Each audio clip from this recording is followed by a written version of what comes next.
ప్రజల్లో ఆచారణ అంటే ఒక మంచి అభిమానం ఉంటుంది. అంటే కింది స్థాయి గుడిసెల్లో ఉండే ప్రజలు కావచ్చు, రైతులు కావచ్చు, లేదంటే యూత్ కావచ్చు, ఒక జోష్ వస్తుంది. ఆచారణ అనగానే అదో మంచి గుర్తింపు. అంత అభిమానం ఎట్లొచ్చిందన్న? అంటే ఒక రీజన్ చెప్పడానికి వీలవుతుందా ఏదైనా? ప్రజల కోసం నిరంతరం ప్రజా ఉద్యమాలు చేస్తూ ప్రజల్లో కలిసిమెలిసి తిరుగుతూ పార్టీ పట్ల నిబద్ధతతోటి పనిచేసినప్పుడు ప్రజలు తప్పక గుండెకి అద్దుకుంటారు.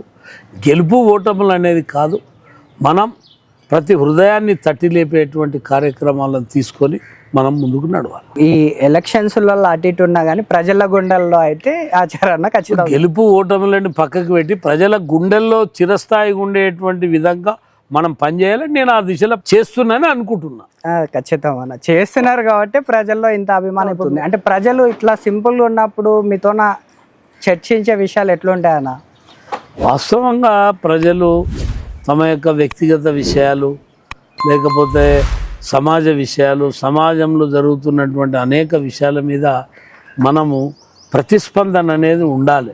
ప్రతి వ్యక్తికి, నాయకునికి స్పృహ అనేది అవసరం.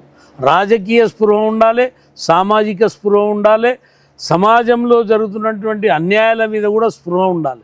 అప్పుడే ప్రజలు గుర్తిస్తారు. ఆ దిశలో మనం పనిచేయాలి.